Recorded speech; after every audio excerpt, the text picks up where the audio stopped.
I think we need to get to the other huge, a news story of the week, which is Secretary of Homeland Security Kristi Noem has finally gotten fired, and she's gone. And I have to say, the sad trombone. My God, has it been a time coming? My God, a long time coming for Miss Noem. She's out. And what's so funny about her getting canned this week is it wasn't about the killings, the ICE killings. It wasn't the Preddy murder. It wasn't the Renee Good murder. It was a campaign ad that she spent an egregious amount of money on. And what happened is during the hearing this week, Senator John Kennedy from Louisiana, I believe, who is one of the more folksier speaking individuals in the House. He's the exact stereotype of I'm a country lawyer. Yeah, exactly. Well, he said that, he was grilling her about this $220 million ad that Noem made, right? Which obviously, and I think this is actually a little bit of a tangent, but when people, when we're talking about when they steal money, with Trump taking money, this is taxpayer money. This is our money, right? Ultimately, when they're taking money and using it stupid, they're taking it from us in a real way. And I think that needs to be reminded when people, because I think sometimes these dollar counts, feel detached. You know what I mean? But it really isn't. It isn't detached. So anyway, Noem did this big ad, and in the hearing, Senator Kennedy said, "Did Trump approve this?" And she said yes. And apparently that enraged Trump because he says he didn't approve it. Now, honestly, I'm actually ironically, Kristi Noem lies so much. I mean, in her biography, she said she met Kim Jong-un, even though she's never met. So this woman lies like nobody's business. So I don't know why I feel, just shows you the state of affairs where I kind of want to believe her that he did approve it, even though they're both such liars. I don't know who to believe. But apparently Kennedy said that when he called him up after and said, he was as mad as fried chicken or something like that. Oh, no. Dead. Noem was dead as fried chicken, and he was mad as a murder hornet, which, all right, Kennedy. This guy's just typing folksy phrase into Google seconds before the hearing. Exactly. He was as angry as like a cow who hasn't had his hay. Like run through him like foreign water. Anyway, they just say stuff. I do declare. Exactly. So I wanted to play the ad. You know what I mean? Have you seen the ad? I don't think so, actually. No, it's actually very hard to find. So it took me kind of a while. This random YouTube account had it. But before we show the ad, I want people to think about that number, $220 million. That's bigger than the budget of the Titanic, the movie. The blockbuster. The massive hit. I think it's a bigger budget than Oppenheimer. the 3-hour film. This is a ginormous budget. It can't be undersold. This ad is a minute long. What on earth could the money have gone to? So I wanted to play the ad because, it's an ad. But let me see. So, all right, ready? Why do I love these wide open spaces? They remind me of why our forefathers came here, not just for its beauty, but for the freedom only America provides. I'm Kristi Noem.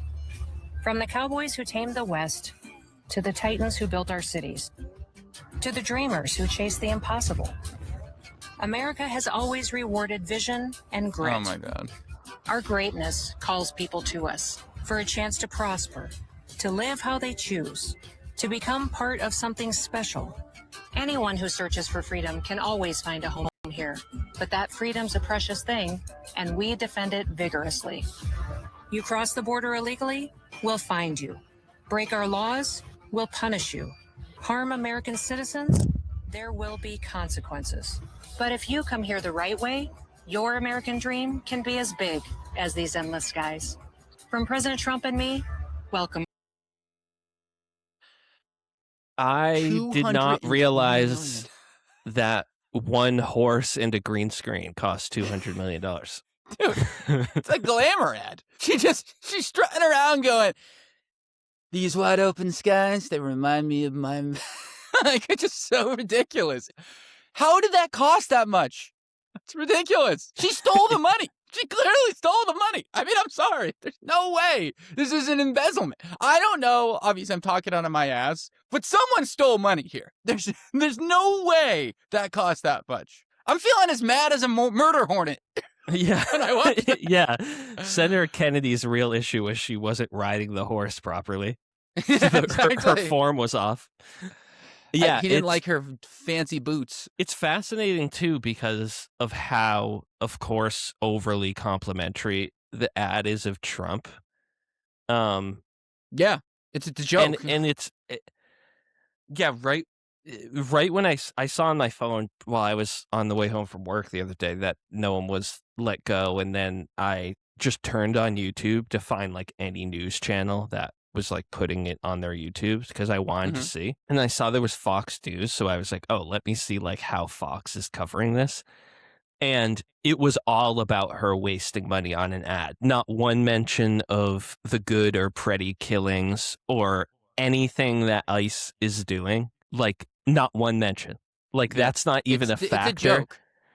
They just completely pinned it on. Trump got upset with her because she was wasting money on ads instead of spending all the money defending our border like she should have. Like, that was the entire thing. Yeah, it's interesting too that like obviously Senator Kennedy is a Republican, if we didn't make that clear.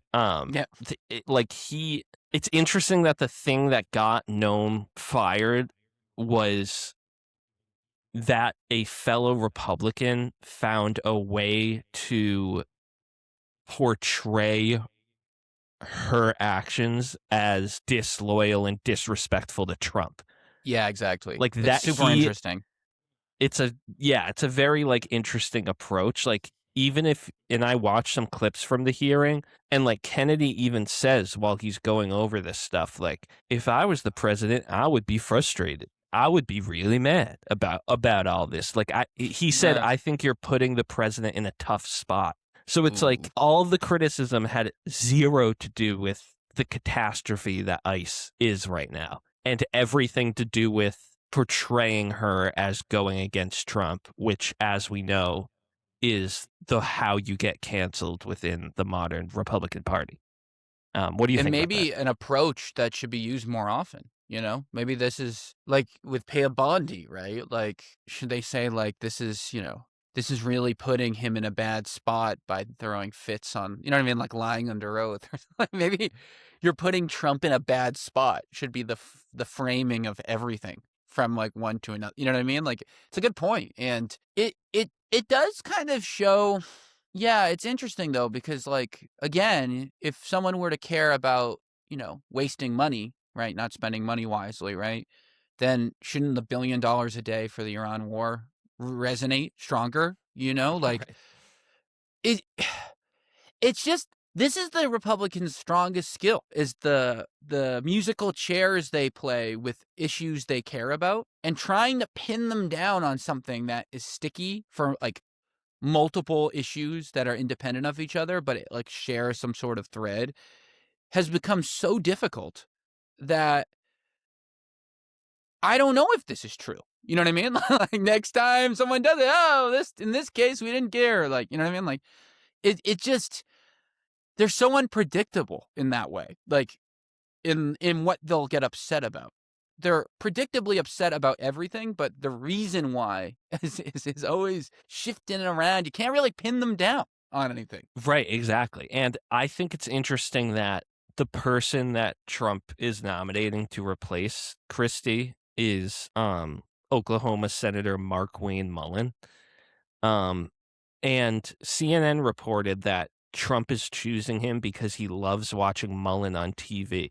Mullen has become this big cable news, Fox News, Newsmax, OAN guest the past few years. And Trump just loves watching that stuff. That's how he gets a lot of his news, which is amazing for a president. Not to not the lie on briefings. the briefings. Yeah. But actually, it's Fox and Friends. And Actually, it's Tucker. Jesse Waters. Yeah, literally. Like, that's not even a joke, though. Like, that's just the true. Right. But like it It's true. speaks to the same thing of like Trump values loyalty and making him look good above all else. And he likes how Mullen looks on TV. So he thinks that Mullen is going to make Trump look good. Whereas with the Kennedy stuff, Trump eventually became convinced that Kristi was making Trump look bad on conservative news. Obviously, he doesn't care what MSNBC says about him, but like specifically on Fox News, Kristi was doing damage to Trump's reputation, which is ultimately what he cares about above everything else. 100%. And yeah, I mean, Markwayne Mullen he has become kind of this war defender puppet. Like, they send him out. Well, it's Venezuela. They've been sending him out to like defend things. Kennedy had a great quote about him. Fox asked him what he thought about Markwayne, which, by the way, my God, I mean, they're even going more folksier with a guy named Markwayne Mullen. They said, what do you think about Markwayne? And this is his direct quote. I said, A, I like him. B, he's very smart. C, he's a very good businessman. And D, if I didn't believe these things, I'd lie to you because Markwayne would whoop my ass. All right. Like, what are we doing with this? Why are you getting so cute? Like, what do you actually think, dude? So he's a tough guy, or he's insecure? Like, I mean, like, what are we like? What is this? They give me nothing. He'll kick your ass for looking at you wrong. You know what I'm saying? His tongue is more venomous than a rattler. He'll bite you while you're cooking okra and slapping Crocs. Like, they just say stuff. Like, it can just it's so stupid. So insane. But we do have to mention that he's an amateur mixed martial arts fighter. His website claims he has a record of 5-0. I have to investigate that a little more. 5-0. They had to include that. But so he was a House rep for 10 years and then became a senator 2 years ago. And 2 years ago, when he was a new senator, he was on the Senate floor where he was questioning the head of the Teamsters Union, Sean O'Brien, and he challenged him to a fight during the Senate hearing, saying, this is the new DHS Secretary, saying, if you want to run your mouth, we can be two consenting adults. We can finish it here. And then once the guy Mullen replied, stand your butt up. Stand your butt up now. Interesting phrasing. Yeah, this is a shame.